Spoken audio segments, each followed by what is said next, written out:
কোম্পানিতে ম্যানেজার ছিলাম না। ও, এবার চিনতে পেরেছি। কিন্তু স্যার আমি তো কিছুই বুঝতে পারছি না, আপনি এত বড় কোম্পানির মালিক হয়ে রাস্তায় বসে ভিক্ষা করছেন কেন? সে অনেক ঘটনা, সবই আমার কপালের দোষ। হ্যাঁ, এইমাত্র বাড়িতে ঢুকছি। আরে না বাবা, এই সপ্তাহে আবার একবার দেখা করব। ঠিক আছে, রাখছি। I love you too. I miss you baby.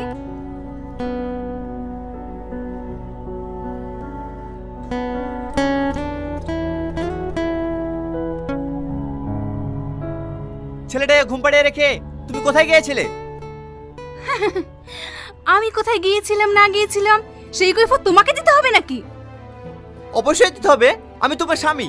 ছেলের স্কুল যাওয়ার সময় হয়ে গেছে, আমাকে অফিস যেতে হবে। খাবার দাবার না করে তুমি কোথায় যাও না যাও সে কৈফিয়ত আমাকে দিবা না? আমি তোমার দাসী না যে আমার পার্সোনাল ব্যাপারে তোমাকে কৈফিয়ত দেব। তোমার মতো জানোয়ার মেয়ে আমি এই পৃথিবীতে দেখিনি। তোমার যদি আমাকে নিয়ে এতই সমস্যা হয় তাহলে ডিভোর্স দিয়ে দাও। তুমি কি ভাবছো আমার বিয়ে হবে না? তোমার মতো ছেলে না আমার পিছনে সবসময় 10টা করে ঘোরে। আচ্ছা, আমি তোমাকে যে কথাই বলি সবসময় তুমি এই কথা কেন বলো? তোমার যদি অত ইচ্ছা থাকে তাহলে তুমি ওদের কাউকে বিয়ে করতে পারতে, আমাকে কেন বিয়ে করেছো? তোমার মতো ছেলেকে বিয়ে করতে আমার ভয় হয়ে গেছে। শুধু আব্বা জোর করেছিল তাই, না হলে তোমার মতো ছেলে না আমার পায়ের নখেরও যোগ্য না। মা, আমার স্কুলে দেরি হয়ে যাচ্ছে, আমাকে নিয়ে চলো না। আমি পারবো না তোকে নিয়ে যেতে, তোর দায়িত্ববান বাপকে বল। চল বাবু, অফিস যাওয়ার পথে আমি তোকে স্কুলে নামিয়ে দেবো।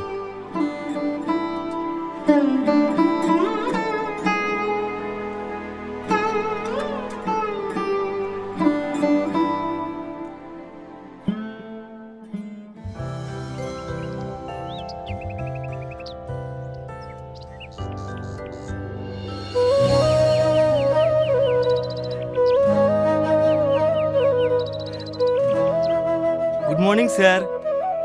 মর্নিং।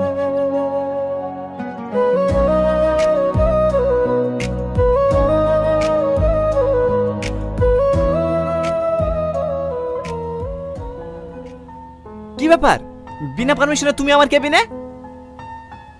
স্যার, আপনার জন্য খাবার নিয়ে এসেছি, খেয়ে নিন।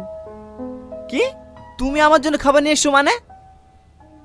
আমি জানি স্যার, কাল থেকে আপনি কিছু খাওয়া দাওয়া করেননি।